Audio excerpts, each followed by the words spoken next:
Hi, I'm Tom from the Simoniz Garage. Today we're going to talk about polishing the paint. This is an additional service that you can add to an express detail service line. Now, the tools you're going to use are basically going to be orbital polishers. So there's different kinds. There's just a regular old random orbital polisher, such as this one. You have the cyclo dual-headed polisher. Will over there is holding up the flex gear-driven polisher. And then this you may have is a Roops polisher. Okay? Now this is a dual-action polisher.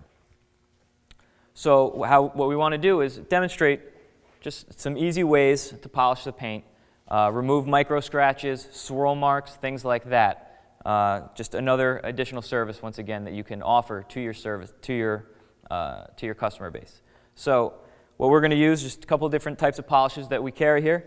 I'm going to use Corrección cream, which is a true light cut compound, but it also can be used as a polisher when used in this capacity, and not with a high-speed buffer, which also contains some wax and so on and so forth. Can be used as a one-step polish. Also, Will over there will be using quick cleaner polish, another great product for just quick polishing jobs. We'll give you some short-term protection as well. So what we want to do is we always want to start with a clean pad. And you can either apply it directly. What I like to do is just a couple of dots along the pad. And then I'll start at a slow speed just to work it into the area and get it into the pad.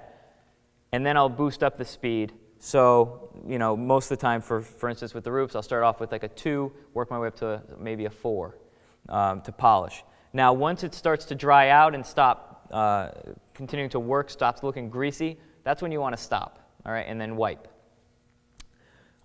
With what Will's using is gear-driven.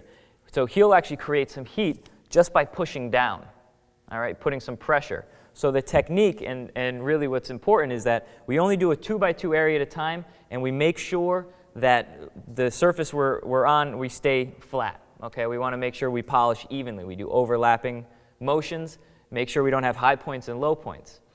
And by doing so, we just want to make sure we polish the paint and then move on to the next area that wasn't polished without missing anything. Okay?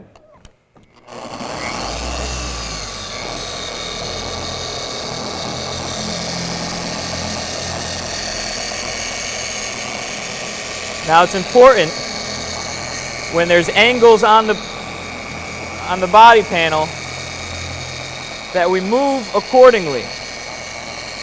We never want to hang out on a corner. All right? If you hang out on a corner, you're going to create too much heat, potentially damaging the paint.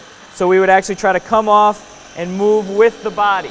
All right? If this is a hard edge like here, for instance, I'd actually come off this way and then come up this way. Just like that. But in these areas, come forward.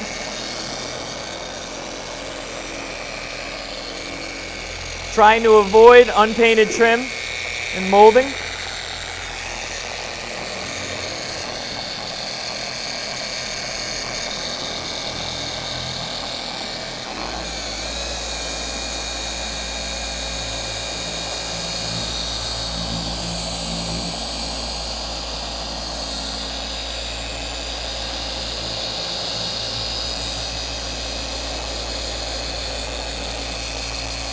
Nice, slow, steady movements.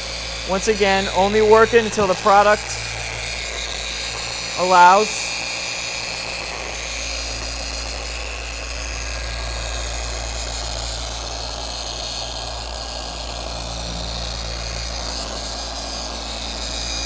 Okay, we're starting to dry up here.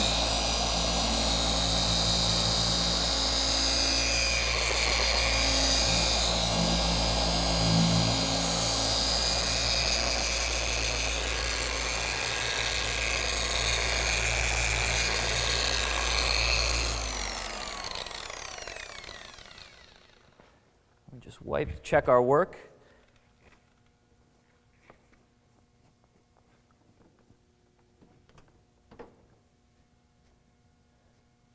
It looks good. There's a couple of deeper scratches towards the back here. I can just hit those again, maybe even go more aggressive pad.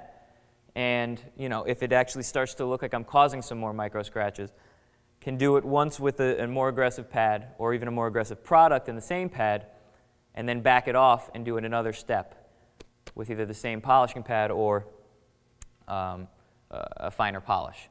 So, as you can see, that's how simple it is. It removes swirl marks, micro scratches, things like that, and you throw a coat of wax on this thing, it'll look great.